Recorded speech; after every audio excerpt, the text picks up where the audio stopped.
당신은 그냥 얼굴 예뻐서 올라간 거잖아. 그 말 한마디가 모두의 시선을 멈추게 만들었습니다. 대한민국군 장성 부인들 앞에서 그녀는 조용히 물을 내려놓고 자리를 떴습니다. 그러나 아무도 몰랐습니다. 그날 밤 그녀가 전방 비밀작전에 투입됐다는 사실을, 그리고 단 하루 만에 국방부 작전 성공 보고서 맨 위에 그녀의 이름이 오르게 될 줄은요. 과연 그녀에게 무슨 일이 있었던 걸까요? 그녀는 왜 끝내 아무 말 없이 그 자리를 떠났던 걸까요? 지금 그녀의 계급보다 더 무거웠던 침묵의 이야기가 시작됩니다.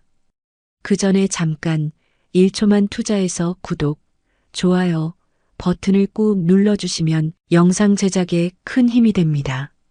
지금 바로 시작하겠습니다. 서울 용산구 국방부 별관, 차가운 회의실의 형광등 불빛이 하얗게 내리쬐는 이른 아침이었어요. 대한민국 최초의 여성 야전 투스타 장군인 최윤정은 43살의 나이에도 매일 새벽 5시에 기상해 전투체력 훈련으로 하루를 시작합니다. 푸시업 50개, 턱걸이 20개, 그리고 5km 구보까지. 남자 장교들도 따라하기 힘든 강도의 훈련을 그녀는 묵묵히 해내죠. 장군님, 오늘 일정 보고 드립니다. 부관 김상훈 중령이 다가와 경례를 올렸어요. 윤정은 수건으로 땀을 닦으며 고개를 끄덕였습니다. 사이버작전 사령부 회의가 오전 9시, 국방개혁위원회 간담회가 오후 2시입니다. 알겠습니다. 여군 처우 개선안 검토는 어떻게 되고 있나요? 아직 상부에서 보류 중이라고 합니다. 김상훈 중령의 표정이 어두워졌어요. 군 내부에서 최윤정은 비정하고 냉철한 완벽주의자라고 불려요.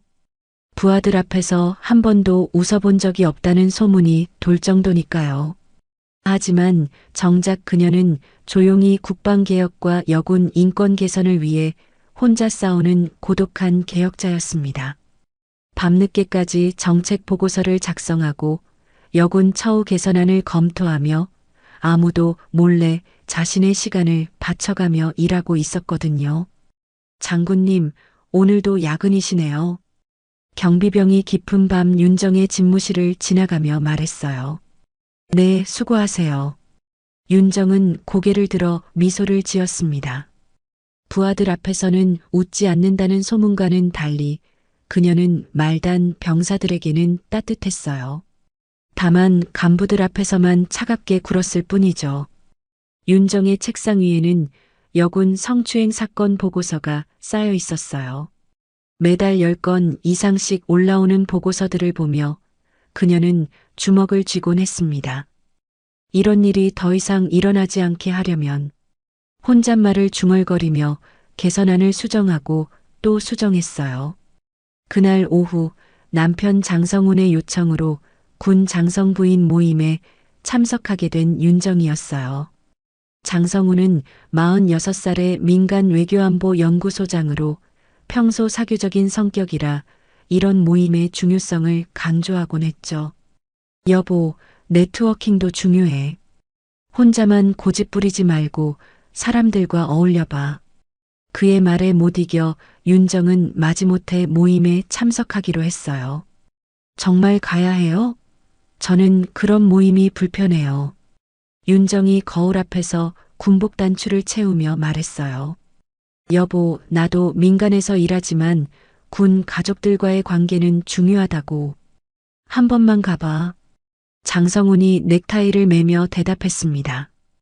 당신이 얼마나 훌륭한 군인인지 보여줄 기회이기도 하고. 모임 장소는 강남의 고급 호텔 라운지였습니다. 그곳은 화려한 액세서리와 명품으로 치장한 장군 부인들로 가득했어요. 에르메스 가방, 샤넬 정장, 반짝이는 다이아몬드 목걸이까지. 윤정은 군복 그대로 참석했습니다. 다른 부인들이 하나같이 화려한 드레스를 입고 온 것과는 대조적이었죠. 어머, 최윤정 장군님이시네요. 부장군 부인 한명숙이 다가왔어요. 안녕하세요. 초대해 주셔서 감사합니다. 윤정이 공손히 인사했습니다.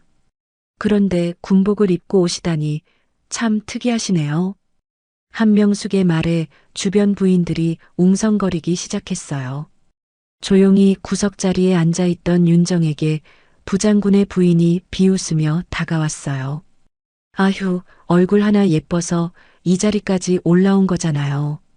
여자 장군은 그냥 전시용 인형이라며? 주변 부인들이 킥킥거리며 웃었습니다. 맞아요. 요즘 페미니즘 바람 타고 올라온 거 아니에요? 실력은 모르겠고 운이 좋았나 보네요. 저희 남편들이 그러더라고요. 요즘 군대도 할당제라서 여자들 억지로 진급시킨다고. 또 다른 부인이 거들었어요. 그러게요. 진짜 실력이 있으면 모르겠는데 겉만 번지르르 하고. 아, 그리고 들었는데 부하 관리도 엄청 못한다면서요?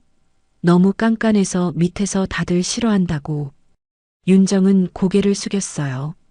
그 어떤 전장에서의 욕설보다도 치욕스러웠습니다. 적의 총알이 머리 위를 스쳐 지나가던 순간보다, 폭탄이 터져 귀가 먹먹해지던 순간보다 더 아팠어요. 군복에 달린 별 2개가 갑자기 무거워졌습니다. 실력으로 진급했다면 증명해 보세요. 한명숙이 도발적으로 말했어요. 우리 남편들은 다 전쟁터에서 공을 세워서 별단 건데 장군님은 뭘 하셨나요? 아, 혹시 사진 찍고 홍보용 행사 참석하신 건 말씀하시는 건 아니죠? 부인들의 웃음소리가 라운지에 울려 퍼졌어요. 실례하겠습니다. 윤정은 조용히 자리에서 일어났어요. 부인들의 시선이 등 뒤로 따가웠지만 그녀는 뒤돌아보지 않았습니다. 복도로 나서며 주먹을 꽉 쥐었죠. 손톱이 손바닥에 박힐 정도로 말이에요. 호텔 로비를 지나 주차장으로 향하는 윤정의 발걸음은 평소보다 무거웠습니다. 20년 군생활 동안 쌓아 올린 자존심이 한순간에 무너지는 기분이었어요. 별 2개의 무게가 이렇게 무거웠던가요? 아니면 다른 사람들 시선의 무게가 더 무거운 걸까요? 차 안에 앉아 백미러를 보며 윤정은 자신의 얼굴을 바라봤어요. 40대 중반의 나이에도 여전히 또렷한 이목구비와 단정한 인상. 하지만 오늘만큼은 이 얼굴이 원망스러웠습니다. 왜 예쁘게 태어났을까? 왜 여자로 태어났을까? 그런 생각이 머릿속을 맴돌았어요. 핸드폰이 진동했어요. 남편 장성훈의 메시지였습니다. 모임 어땠어? 잘 어울렸지?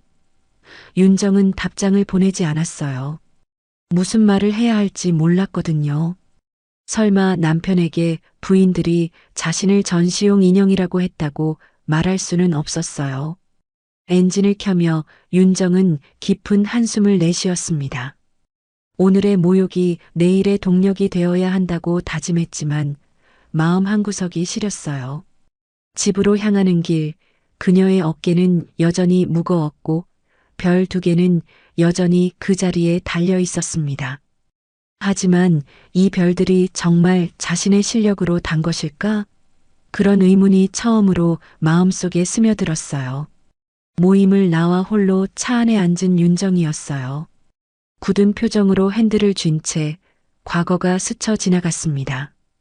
20대 초반 육군사관학교를 졸업하고 처음 부대에 배치받았을 때의 일이었어요. 훈련소에서 남자 동기들 몰래 방탄복 무게를 줄였다는 누명을 썼던 기억이 선명했습니다. 최윤정 소위 정말 여자 힘으로 20kg 방탄복을 메고 10km를 완주했나? 당시 중대장 박성우 대위가 의심스러운 눈으로 윤정을 바라봤어요. 네, 대위님. 완주했습니다. 그럼 지금 당장 다시 해봐. 우리가 지켜보는 앞에서 말이야. 결국 윤정은 그 자리에서 다시 완주해야 했어요. 땀으로 범벅이 된 채 쓰러질 듯 했지만 끝까지 완주했습니다. 그런데도 박성우 대위는 믿지 않았어요. 분명히 누가 도와줬을 거야. 여자가 혼자 할 수 있는 일이 아니거든. 억울했지만 윤정은 참았습니다. 그때부터 그녀는 남자 동기들보다 2배, 3배 더 노력해야 한다는 걸 깨달았어요. 야전 작전 시 여자는 열외하라던 선배 대령의 외면도 떠올랐어요. 당시 윤정은 중령이었고 최전방 부대에서 작전 참모로 근무하고 있었습니다. 최윤정 중령, 이번 작전에서는 후방 지원 업무만 담당하게. 이충호 대령이 차갑게 말했어요. 대령님, 저도 작전에 참여하고 싶습니다. 여자가 무슨 최전방 작전에 나가? 총알 무서워서 울고불고 할 텐데. 윤정은 그날 밤 홀로 작전 계획서를 검토했어요. 이충호 대령의 계획에 허점이 있다는 걸 발견했습니다. 적의 우회 공격 가능성을 간과한 것이었어요. 대령님, 작전 계획에 수정이 필요할 것 같습니다. 내가 뭘 안다고 나서? 적이 서쪽 능선으로 우회할 가능성이 높습니다. 결국 윤정의 지적이 맞았어요. 작전 중 적이 정확히 서쪽 능선으로 우회 공격을 시도했거든요. 하지만 이충호 대령은 윤정의 공로를 인정하지 않았어요. 운이 좋았을 뿐이야. 여자 주제에 나댔다고 큰 소리치지 마. 그날 밤 윤정은 홀로 울었습니다. 아무도 모르는 구석진 곳에서 소리 없이 눈물을 흘렸어요. 심지어 초소 앞에서 민간인에게 여자 군인은 왜 총 들고 서 있어요? 라는 소리까지 들었던 기억이 새록새록 떠올랐어요. 그때 윤정은 소위였고 첫 초소 근무를 서고 있었습니다. 아저씨, 국방의 의무를 다하고 있습니다. 여자가 무슨 국방? 집에 가서 애나 낳지. 지나가던 중년 남성이 비웃으며 말했어요. 그때도 이렇게 무력했나? 윤정이 혼잣말을 중얼거렸어요. 20년이 넘는 세월 동안 수없이 많은 모욕과 무시를 견뎌왔는데 왜 오늘은 이렇게 무너질 것 같을까요? 별 2개가 달린 어깨가 이렇게 무거웠던가요? 핸드폰이 다시 진동했어요. 이번에는 남편이 아니라 국방부 사이버작전 사령부에서 온 긴급 호출이었습니다. 윤정은 즉시 전화를 받았어요. 최윤정 소장입니다. 소장님, 긴급 상황이 발생했습니다.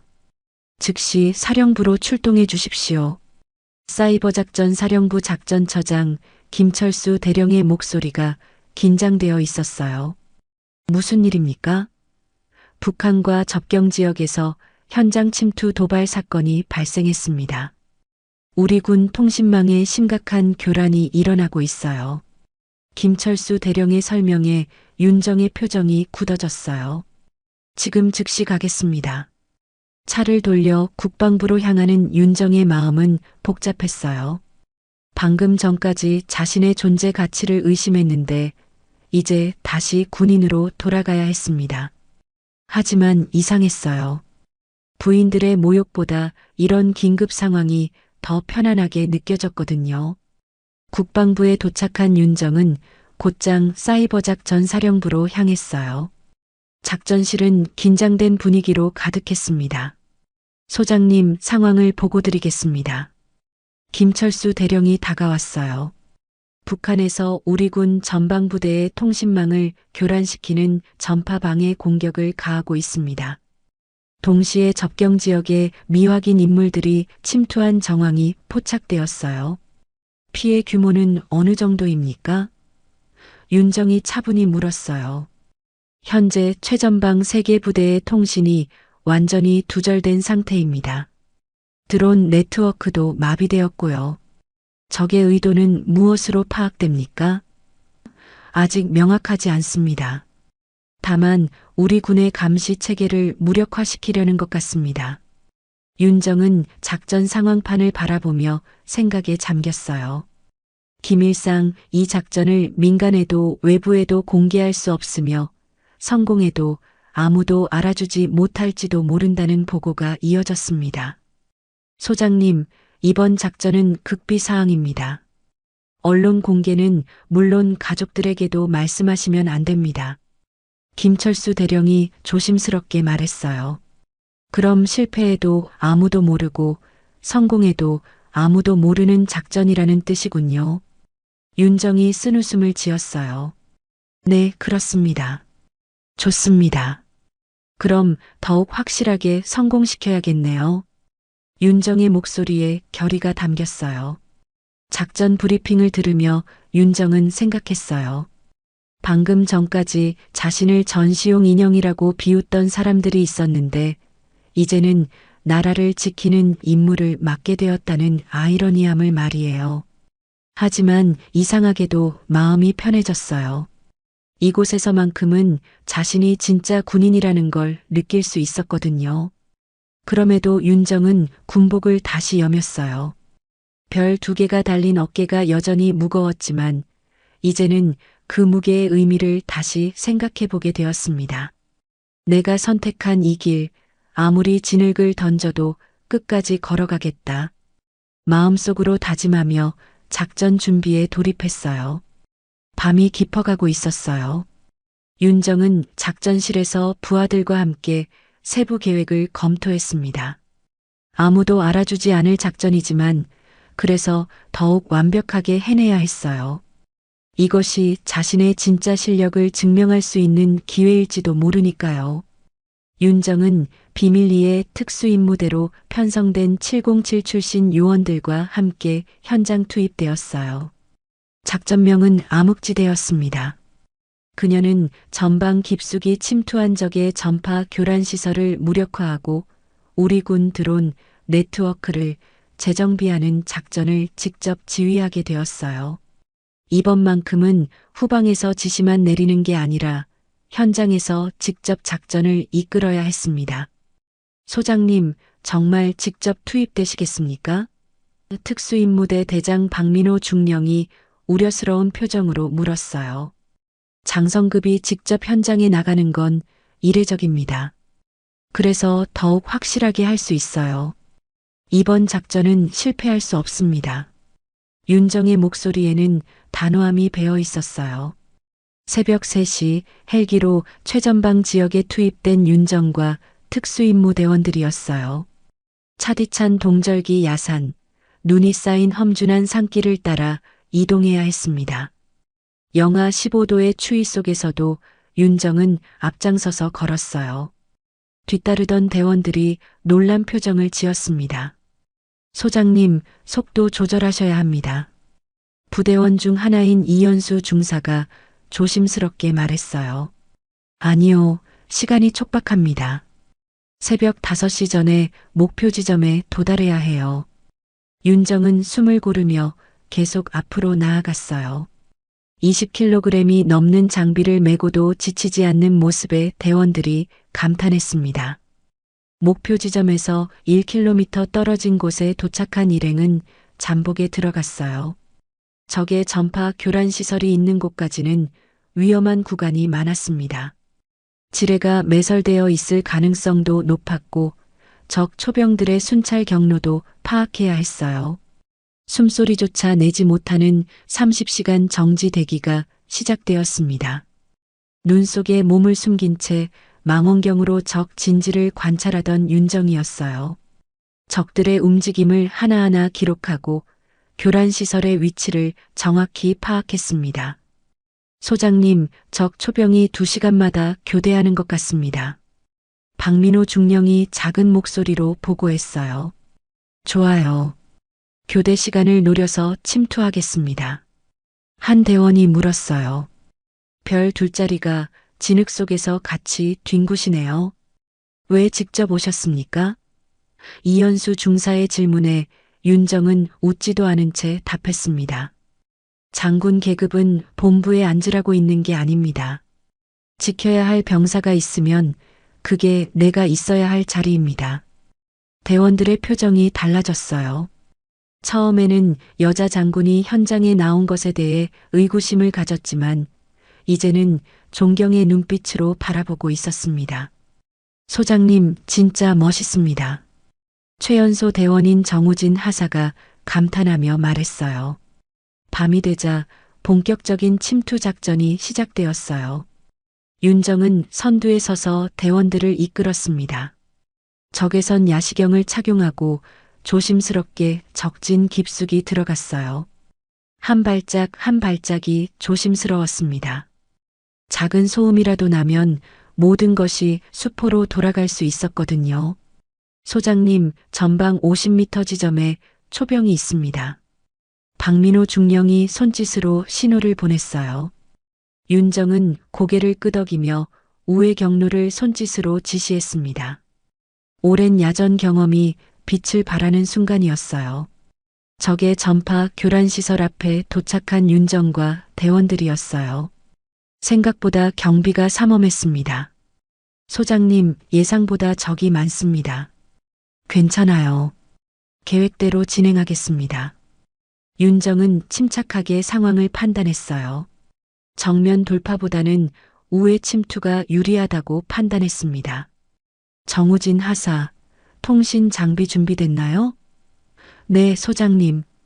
언제든 교란시설을 무력화할 수 있습니다. 좋아요. 내 신호에 맞춰서 움직이세요. 윤정은 대원들에게 최종 지시를 내렸어요. 작전이 시작되었어요. 윤정은 직접적 초병에게 접근해 제압했습니다. 20년 넘는 군 생활 동안 익힌 근접전 기술이 빛을 발했어요. 소리 없이 초병을 제압한 후 대원들에게 신호를 보냈습니다. 정우진 하사가 전파 교란 시설에 접근해 해킹 장비를 설치했어요. 소장님, 이상합니다. 예상보다 시스템이 복잡해요. 시간이 얼마나 걸릴 것 같나요? 최소 20분은 필요합니다. 예상보다 오래 걸리는 상황이었어요. 그때 적 순찰대가 다가오는 소리가 들렸어요. 소장님, 적이 접근하고 있습니다. 이연수 중사가 긴장된 목소리로 보고했어요. 진정하세요. 계획대로 하면 됩니다. 윤정은 차분하게 대응했습니다. 적 순찰대와의 접촉이 불가피해졌어요. 윤정은 대원들에게 전투 준비를 지시했습니다. 최대한 조용히 그리고 신속하게 처리하세요. 무성 권총을 꺼내든 윤정의 손이 떨리지 않았어요. 전투가 벌어졌어요. 다행히 적 순찰대는 3명뿐이었고 윤정과 대원들이 신속하게 제압했습니다. 소장님, 교란시설 무력화 완료했습니다. 정우진 하사가 엄지손가락을 들어 보였어요. 좋아요. 이제 우리 드론 네트워크를 복구하겠습니다. 윤정은 통신기를 꺼내 본부의 상황을 보고했어요. 암흑지대 팀에서 보고합니다. 목표 달성했습니다. 수고했습니다, 소장님. 철수하십시오. 철수 과정에서 윤정은 대원들의 안전을 끝까지 챙겼어요. 모두 무사히 돌아가야 합니다. 아무도 다치면 안 돼요. 한 명 한 명 확인하며 철수했습니다. 새벽 5시 마침내 안전지대에 도착한 일행이었어요. 소장님, 정말 대단하십니다. 박민호 중령이 진심으로 말했어요. 우리가 해야 할 일을 했을 뿐입니다. 윤정은 담담하게 대답했습니다. 하지만 마음속으로는 뿌듯함을 느끼고 있었어요. 이것이 바로 자신이 원했던 군인의 모습이었으니까요. 작전 종료 직전 예상치 못한 일이 벌어졌어요. 윤정과 대원들이 철수 지점으로 향하던 중 갑자기 통신기에서 이상한 잡음이 들리기 시작했습니다. 소장님, 통신이 교란되고 있습니다. 정우진 하사가 당황한 목소리로 보고했어요. 뭔가 이상해요. 우리 위치가 노출된 것 같습니다. 윤정은 즉시 상황을 파악했어요.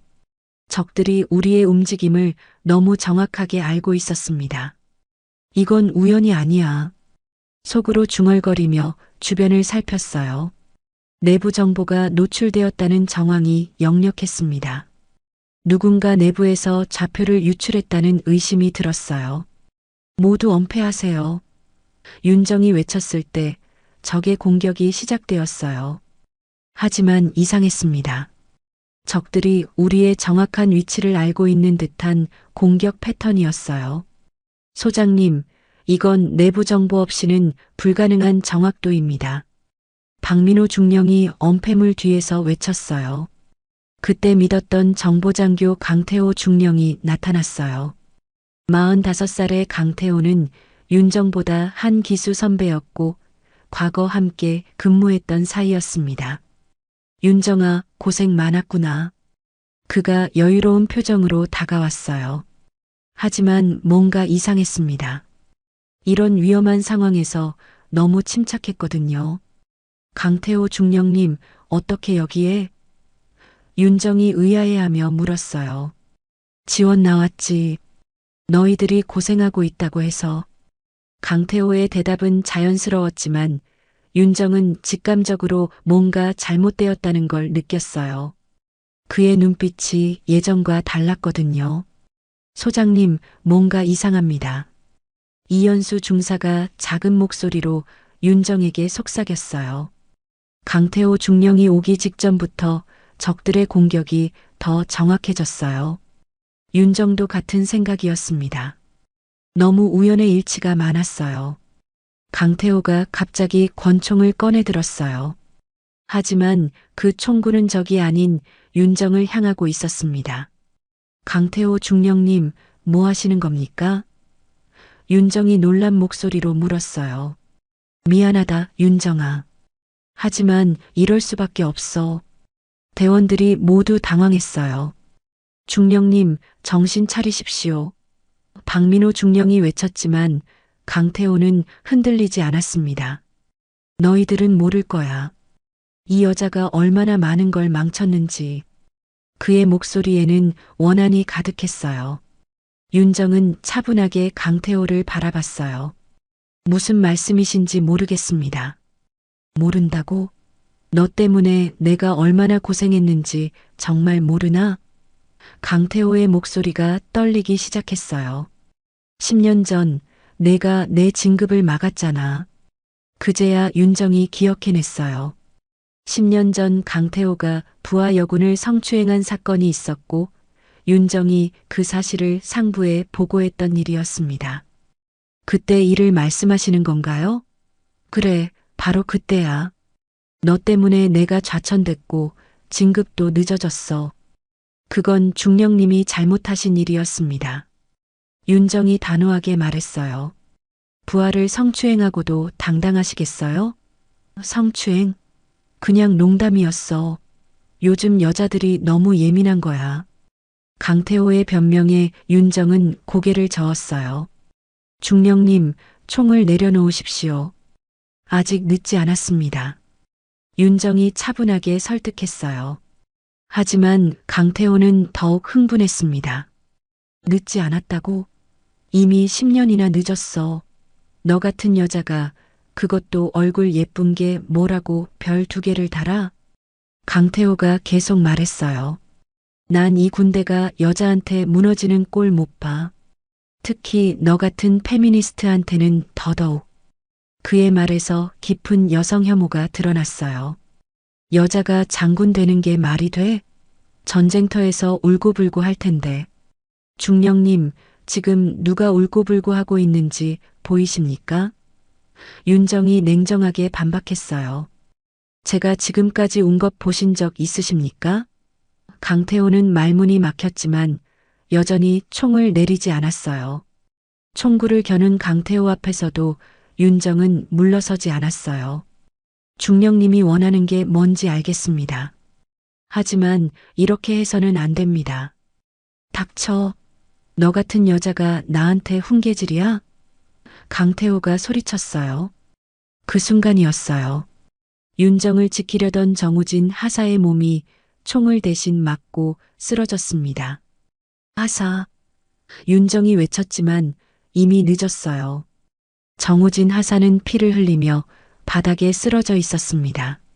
정우진 하사. 박민호 중령이 달려가 응급처치를 시도했어요. 하지만 상태가 심각해 보였습니다. 소장님, 빨리 후송해야 합니다. 강태호 중령님, 지금 뭘 하신 겁니까? 윤정이 분노에 찬 목소리로 외쳤어요. 강태호도 당황했어요. 나는 나는 너만 쏘려고 했어. 그의 손이 떨리기 시작했습니다. 이건 실수야. 그놈이 갑자기 뛰어들어서 실수라고요? 사람이 다쳤는데 실수라고 하십니까? 다른 대원들이 강태호를 제압했어요. 중령님, 무기를 버리십시오. 이연수 중사가 외쳤지만 강태호는 여전히 혼란스러워했습니다. 이건 내가 원한 게 아니야. 그냥 윤정이만. 윤정은 쓰러진 정우진 하사에게 달려갔어요. 하사, 정신 차려요. 하지만 정우진 하사는 의식을 잃은 상태였습니다. 피가 계속 흘러나왔어요. 누군가 지혈대를 가져와요. 소장님, 정우진 하사가 희미하게 의식을 되찾으며 말했어요. 괜찮습니다. 소장님은 무사하시죠? 말하지 마세요. 곧 후송할게요. 윤정의 목소리가 떨렸어요. 윤정은 부하의 피 묻은 군복을 붙잡고 눈물을 감춘 채 작전을 끝까지 지휘했어요. 정우진 하사의 피가 자신의 손에 묻어 있었지만 그녀는 흔들리지 않았습니다. 모두 철수 준비하세요. 부상자 후송이 최우선입니다. 차분한 목소리였지만 속으로는 무너져 내리고 있었어요. 헬기로 후송되는 정우진 하사를 바라보며 윤정은 주먹을 꽉 쥐었어요. 의료진, 최선을 다해주세요. 네, 소장님. 생명에는 지장 없을 것 같습니다. 군의관의 말에 조금 안심했지만 죄책감은 사라지지 않았어요. 자신 때문에 부하가 다쳤다는 생각이 머릿속을 맴돌았습니다. 강태호 중령은 헌병대에 인계되었어요. 윤정아, 이건 끝이 아니야. 너 같은 여자가 군대를 망치고 있어. 끌려가면서도 그는 계속 소리쳤습니다. 언젠가 너의 정체가 드러날 거야. 윤정은 그의 말을 듣지 않으려 했지만 가슴 한구석이 무거워졌어요. 국방부로 돌아온 윤정은 작전 보고서를 작성했어요.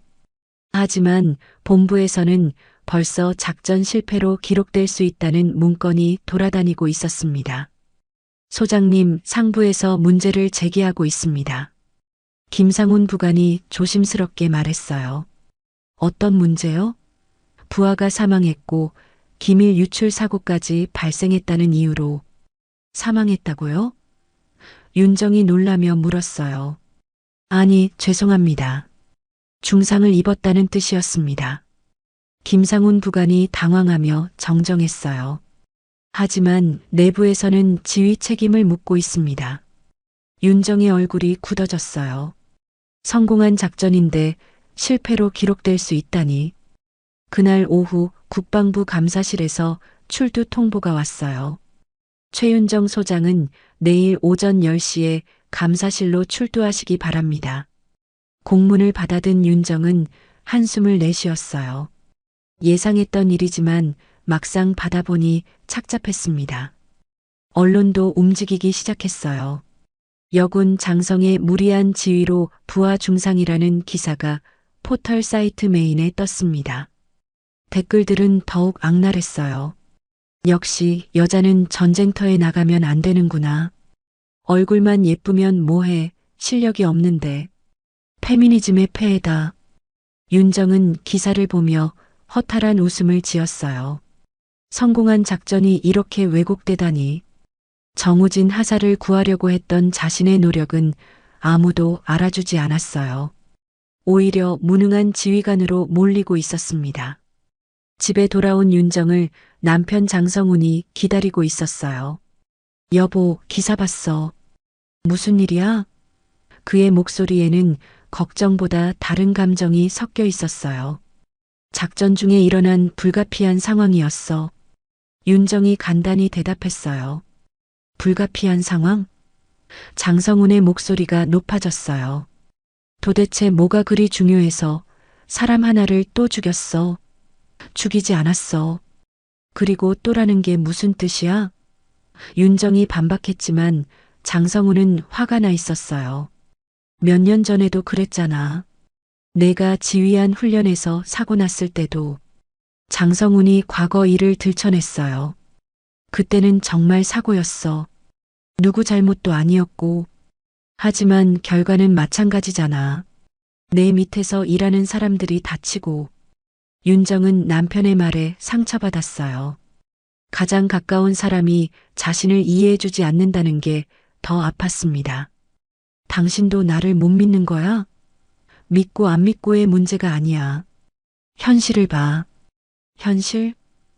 윤정이 쓴웃음을 지었어요. 내가 보는 현실은 달라. 나는 부하들을 지키려고 했어. 지키려고 했다고? 그럼 왜 다쳤어? 장성훈의 말에 윤정은 말문이 막혔어요. 설명하고 싶었지만 기밀사항이라 자세히 말할 수 없었습니다. 여보, 이제 그만해. 군에서 물러나는 게 어때? 장성훈이 조심스럽게 제안했어요. 뭐라고? 내가 증명할 건 다 증명했잖아. 최초 여성 투스타 장군까지 됐으니까. 그게 끝이라는 뜻이야? 끝이 아니라 새로운 시작이지. 민간에서도 할 일이 많아. 장성훈이 설득했지만 윤정은 고개를 저었어요. 난 아직 할 일이 남았어. 여군들을 위해서도. 언제까지 혼자 싸울 거야? 그녀는 조용히 답했어요. 사람 하나를 살리기 위해 그 자리에 갔어. 자신의 목숨을 걸고라도 부하들을 지키겠다는 의지였지만 장성훈은 이해하지 못했어요. 그런 식으로 영웅놀이 하지 마. 가족도 생각해. 영웅놀이? 윤정의 목소리가 차가워졌어요. 내가 언제 영웅놀이 했어? 지금 하고 있잖아. 혼자 다 짊어지려고 하고. 그럼 누가 하겠어? 아무도 안 하잖아.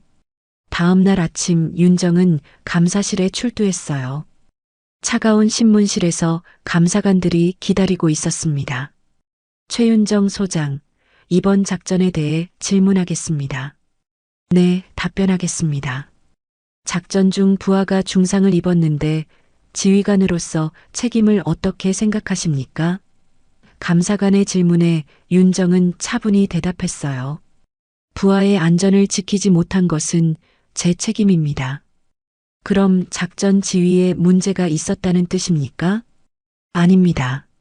작전은 성공적으로 완료되었습니다. 윤정이 단호하게 말했어요. 하지만 결과적으로 부상자가 발생했습니다.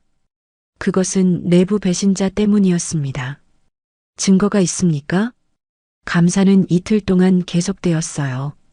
윤정은 모든 질문에 성실히 답했지만 감사관들의 시선은 차가웠습니다. 결국 진급이 취소되고 직위 해제 상태가 되었어요. 최윤정 소장은 당분간 보직에서 해제되며 추가 조사가 진행될 예정입니다. 쓰러진 부하의 유족이 국방부 앞에서 기자회견을 자처했어요.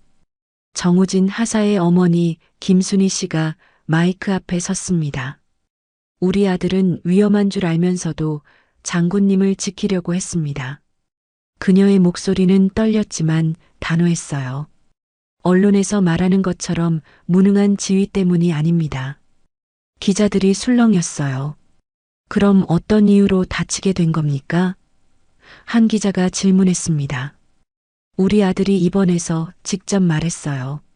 장군님을 지키기 위해 간 것이 아니라 그녀가 모든 병사들을 지키고 있다는 걸 알았기에 따라간 것이라고요. 김순희 씨의 말에 윤정은 눈물이 날 뻔했어요. 정우진 하사는 의식을 회복한 후 이렇게 말했습니다. 김순희 씨가 메모지를 꺼내 읽었어요. 소장님은 우리를 앞에 세우고 뒤에 숨지 않았어요. 가장 위험한 곳에 먼저 들어가셨고 우리를 지키려고 하셨어요. 그런 분을 나쁘게 말하지 마세요. 같은 시각 사이버 작전 통제실에서는 놀라운 일이 벌어지고 있었어요. 기술진들이 복구 작업을 하던 중 삭제된 로그 파일들을 찾아낸 것입니다. 이상하네요. 누군가 의도적으로 작전 기록을 조작한 흔적이 있어요. 김철수 대령이 컴퓨터 화면을 보며 말했어요. 조작이라고요? 윤정의 부관 김상훈 중령이 놀라며 물었어요. 네, 작전 성공 기록이 삭제되고 실패 기록으로 덮어 씌워져 있었습니다. 그럼 진짜 기록은? 지금 복구 중입니다. 완전히 삭제되지는 않았거든요. 복구된 사이버 작전 통제 기록에는 충격적인 내용이 담겨 있었어요. 윤정이 지휘한 리버스 해킹 작전 성공 로그가 그대로 남아 있었습니다. 이게 뭡니까? 김상훈 중령이 화면을 가리켰어요. 최윤정 소장의 작전이 완벽하게 성공했다는 기록이에요. 기록을 자세히 살펴보니 더욱 놀라운 사실이 드러났어요. 윤정의 이름은 작전 성공자 1번으로 기록되어 있었고 적의 통신망을 역추적해서 오히려 우리가 적의 정보를 빼낸 것까지 확인되었습니다. 소장님이 단순히 방어만 한 게 아니라 공격까지 성공시키셨네요. 그리고 이것 보세요. 기술진 중 한 명이 다른 파일을 열었어요. 그동안 모든 통신 오류는 강태호 중령이 일으킨 것으로 나와 있어요. 강태호 중령이요? 네, 그가 내부 시스템에 악성 코드를 심어서 우리 작전을 방해했던 거예요. 더 충격적인 건 강태호의 범죄 규모였어요. 중령은 지난 6개월 동안 지속적으로 기밀을 유출해 왔습니다. 6개월이나? 네, 그리고 이번 작전 정보도 사전에 적에게 넘겼어요. 그래서 우리 위치가 노출된 거였습니다. 국방부 수사기관이 즉시 강태호를 재조사했어요. 강태호 중령, 추가 혐의가 확인되었습니다. 무슨 혐의요? 간첩 및 기밀 유출죄입니다. 강태호의 얼굴이 새하얗게 변했어요. 그건 아니에요. 수사 과정에서 강태호의 동기도 명확해졌어요. 돈 때문이었나요? 아니에요. 그냥 윤정이 너무 미웠어요. 개인적 감정 때문에 나라를 배신한 겁니까? 배신이 아니라 그냥 강태호는 제대로 된 변명도 하지 못했어요. 국방부는 긴급회의를 열었어요. 최윤정 소장에 대한 조치를 재검토해야 합니다. 국방부 차관이 말했어요. 기록을 보니 완전히 잘못 판단했네요. 즉시 복직시키고 공식 사과해야 합니다. 윤정은 집에서 뉴스를 보고 있었어요. 국방부 여군 장성 징계 재검토라는 뉴스가 나왔습니다. 하지만 그녀의 표정은 밝지 않았어요. 이미 상처받은 마음은 쉽게 회복되지 않았거든요. 이제야 진실이 밝혀지네. 혼잣말을 중얼거렸어요. 전화벨이 울렸어요. 국방부 인사처에서 온 전화였습니다. 소장님, 복직 명령이 내려왔습니다. 네, 알겠습니다. 그리고 공식 사과문도 발표될 예정입니다. 윤정은 담담하게 대답했지만 속으로는 복잡한 심정이었어요. 정우진 하사가 있는 병원을 찾아간 윤정이었어요. 하사, 어떠세요? 소장님, 오셨군요. 정우진 하사는 밝게 웃었어요. 제가 말한 거 들으셨죠? 어머니가 기자회견 하신 거요. 고마워요. 굳이 그럴 필요 없었는데. 아니에요.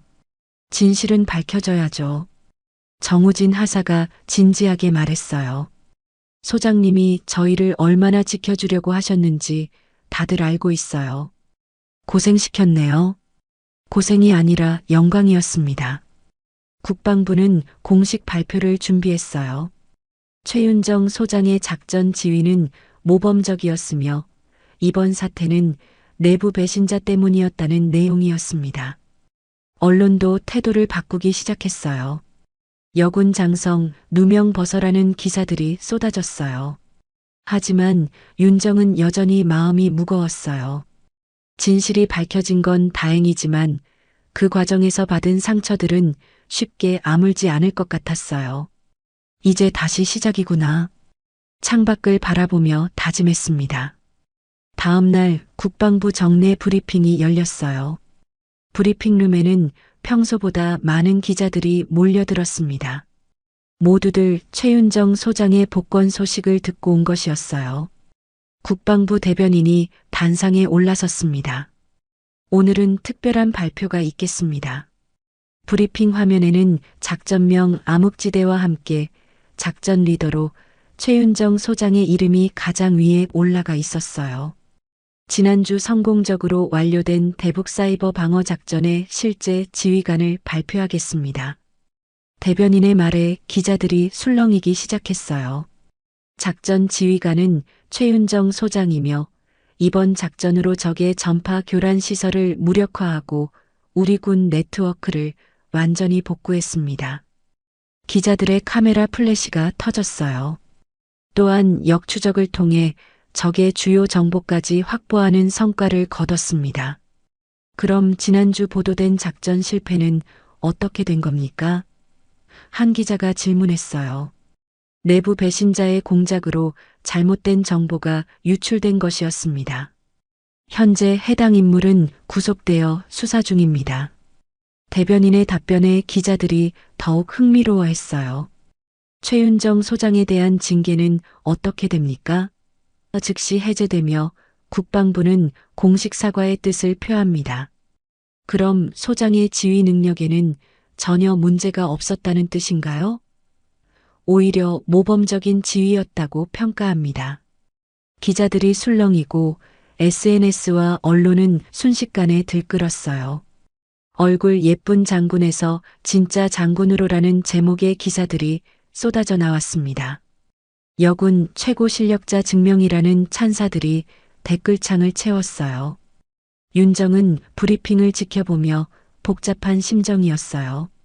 진실이 밝혀진 건 다행이지만 이미 받은 상처들이 쉽게 아물지는 않았거든요. 이제야 인정받는구나.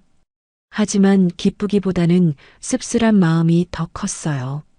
그날 저녁 다시 열린 장성 부인 모임이 있었어요. 윤정은 처음에는 참석하지 않으려 했습니다. 또 가서 뭘 해? 하지만 마음을 바꿨어요. 이번에는 다르게 해야겠어. 군복을 다시 단정하게 입고 모임 장소로 향했습니다. 호텔 라운지에 들어선 윤정을 본 부인들의 표정이 변했어요. 며칠 전과는 완전히 다른 분위기였습니다. 어머, 최윤정 장군님. 한명숙이 어색하게 인사했어요. 안녕하세요. 윤정은 당당하게 인사했습니다. 장군님, 뉴스 봤어요. 정말 대단하시더라고요. 다른 부인이 아첨하듯 말했어요. 하지만 윤정은 그들의 변한 태도가 더 불쾌했습니다. 며칠 전에는 전시용 인형이라고 하시지 않으셨나요? 싸늘한 목소리로 말했어요. 부인들이 당황했어요. 그건 우리가 잘못 알았던 거죠. 오해였어요, 오해. 변명들이 쏟아져 나왔지만 윤정은 웃지 않았어요. 오해라고요? 제 얼굴이 예뻐서 진급했다고 하신 건도 오해였나요? 장군님, 너무 예민하게 받아들이지 마세요. 한명숙이 어색하게 웃으며 말했어요. 예민하게요? 윤정의 목소리가 차가워졌어요. 저를 모독하신 건 예민한 게 아니라 사실 아닌가요? 윤정은 일어서며 말했어요. 인형이라고 했죠. 네, 그 인형이 어제 대한민국 국경을 지켰습니다. 부인들이 모두 숨을 죽였어요. 그리고 그 인형은 사람도 지켰고 나라도 지켰습니다. 윤정의 목소리에는 당당함이 가득했어요. 아직도 장난감으로 보이십니까? 윤정이 부인들을 한 명씩 바라보며 물었어요. 아무도 대답하지 못했습니다. 실력이 궁금하셨죠? 이제 확인하셨나요? 순간 모두 고개를 떨구었어요. 다음에는 함부로 판단하지 마세요. 윤정이 마지막으로 말했어요. 겉모습만 보고 사람을 평가하는 건 어리석은 일입니다. 그리고는 당당하게 자리를 떠났어요. 뒤에서 부인들의 작은 목소리들이 들렸지만 윤정은 뒤돌아보지 않았어요. 호텔을 나서며 윤정은 깊은 숨을 들이쉬었어요. 이제야 후련하네. 오랫동안 참았던 말들을 드디어 할 수 있었어요. 별 2개의 무게가 이전보다 가벼워진 것 같았습니다. 핸드폰에 메시지들이 쏟아지고 있었어요. 동료 장교들, 부하들, 심지어 모르는 사람들까지 축하 메시지를 보내왔습니다. 소장님 멋있어요. 진짜 군인이시네요. 존경합니다. 따뜻한 메시지들을 보며 윤정은 미소를 지었어요. 집에 돌아온 윤정을 남편 장성훈이 기다리고 있었어요. 여보, 미안해. 내가 너를 의심했구나. 그의 목소리에는 미안함이 가득했어요. 괜찮아요. 당신도 모르는 상황이었잖아요. 윤정이 너그럽게 말했어요. 앞으로는 무조건 내 편이 될게. 장성훈이 윤정을 안으며 말했어요. 고마워요. 하지만 편이 아니라 이해해주면 돼요. 이해? 제가 왜 이 일을 하는지 말이에요. 윤정의 말에 장성훈은 고개를 끄덕였어요. 그날 밤 윤정은 오랜만에 편안하게 잠들 수 있었어요.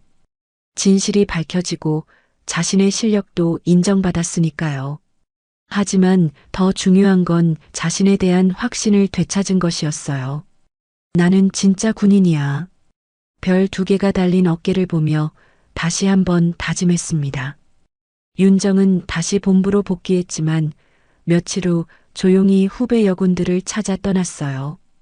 국방부 여군 교육대에 있는 신임 여군 장교들을 만나기 위해서였습니다. 그녀가 있었던 자리보다 한 발짝 뒤에서 지켜보고 싶었거든요. 이제 내가 할 일은 따로 있어. 마음속으로 다짐하며 교육대로 향했어요. 교육대에 도착한 윤정을 본 여군 장교들이 놀랐어요. 소장님이 왜 여기에? 그냥 여러분이 어떻게 지내는지 궁금해서요. 윤정이 따뜻하게 웃으며 말했어요. 최근 사건 이후 그녀를 바라보는 시선이 완전히 달라져 있었습니다. 소장님 정말 멋있으세요. 신임 여군 장교 박수진 중위가 감탄하며 말했어요. 우리 모두 소장님을 보고 꿈을 키우고 있어요. 꿈이요? 네, 소장님처럼 당당한 군인이 되는 게 꿈이에요. 윤정은 그들과 함께 앉아 이야기를 나눴어요. 군 생활이 어때요? 힘들지만 보람 있어요. 특히 소장님 사건 이후로는 더욱 자부심을 느끼고 있어요. 이소영 중위가 대답했어요. 왜요? 우리도 소장님처럼 될 수 있다는 희망이 생겼거든요. 여러분은 저보다 더 나은 환경에서 시작할 수 있어요. 윤정이 진심으로 말했어요. 제가 겪은 모욕과 싸움이 너희 때는 줄어들길 바랍니다. 여군 장교들이 윤정의 말에 집중했어요. 소장님이 길을 닦아주셨으니까요. 난 싸울 준비가 돼 있었지만 너희는 웃으며 군복 입길 바란다. 윤정의 목소리에는 진정성이 담겨 있었어요. 굳이 저처럼 험한 길을 걸을 필요는 없어요. 더 당당하게, 더 자신 있게 군인이 되세요. 박수진 중위가 조심스럽게 물었어요. 소장님, 그럼 앞으로 어떤 계획이 있으세요? 글쎄요. 아직 확실하지는 않지만 여군 후배들을 위한 일을 더 하고 싶어요. 윤정이 창밖을 바라보며 답했어요. 구체적으로는 어떤 일이요? 여군 인권 개선, 성평등 문화 정착, 그리고 여러분 같은 후배들이 더 좋은 환경에서 근무할 수 있도록 하는 일들이요.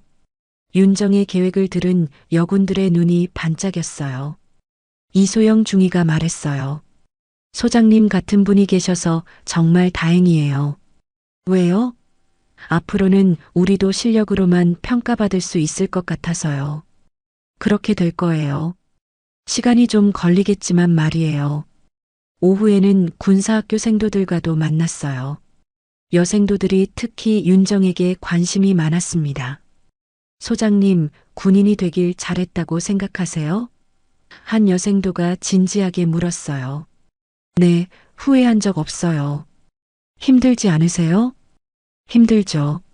하지만 보람도 커요. 윤정이 솔직하게 답했어요. 제가 한 발짝 나아갈 때마다 여러분의 길이 조금씩 넓어지는 것 같아서요. 여생도들이 감동한 표정을 지었어요. 저녁에는 정우진 하사를 다시 찾아갔어요. 많이 회복된 모습이었습니다. 하사, 이제 거의 다 나았네요. 네, 소장님. 다음 주면 복귀할 수 있을 것 같아요. 무리하지 마세요. 괜찮아요. 빨리 복귀해서 소장님과 함께 일하고 싶어요. 고마워요. 당신 덕분에 진실이 밝혀질 수 있었어요. 윤정이 진심으로 감사 인사를 했어요. 제가 한 게 뭐 있나요? 당연한 일을 했을 뿐이에요. 당연한 일이라니? 소장님을 지키는 건 저희의 의무니까요. 며칠 후 국방부에서 특별한 소식이 전해졌어요. 윤정의 진급 심사가 다시 열린다는 것이었습니다. 대장 진급 심사였어요. 소장님 축하드립니다. 김상훈 부관이 기쁜 얼굴로 보고했어요. 아직 확정된 건 아니에요. 하지만 가능성이 매우 높다고 들었어요. 윤정은 담담했어요. 계급보다는 더 중요한 것들이 있다는 걸 깨달았거든요. 진급보다는 후배들을 위한 일이 더 중요해요. 둘 다 하시면 되잖아요. 그렇겠네요. 엔딩 장면이었어요. 조용히 걸어가는 윤정의 뒤에서 신임 여군들이 경례를 올렸습니다. 그들의 눈빛에는 희망과 존경이 가득했어요. 윤정은 뒤돌아보며 미소를 지었습니다. 여러분이 저의 가장 큰 자랑이에요. 하늘 위로 자막이 떠올랐어요. 대한민국 최초 야전 여군 대장 진급 예정 마이너스 최윤정.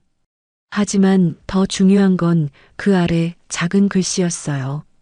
그리고 그녀가 닦은 길 위에서 꿈꾸는 수많은 여군들. 윤정의 진짜 승리는 계급이 아니라 후배들에게 희망을 준 것이었어요. 윤정은 석양을 바라보며 걸었어요. 별 2개에서 별 3개로 늘어날 예정이었지만 그보다 소중한 건 자신이 걸어온 길이 후배들에게 빛이 되었다는 것이었습니다. 이제 시작이야. 마음속으로 다짐하며 새로운 내일을 향해 걸어갔어요. 바람이 멈춘 자리에 새로운 바람이 불기 시작했어요. 윤정이 만든 변화의 바람이었습니다. 그 바람은 앞으로도 계속 불어서 더 많은 여군들이 당당하게 꿈을 키울 수 있는 세상을 만들어 갈 것이었어요. 윤정의 이야기는 끝났지만 그녀가 시작한 변화는 이제 막 시작되었습니다. 오늘 영상 즐겁게 보셨나요? 그렇다면 댓글로 여러분이 지금 어디에서 보고 계신지 남겨주세요. 여러분의 소중한 이야기도 꼭 듣고 싶습니다. 항상 함께 해주셔서 감사합니다. 인생 테라스였습니다.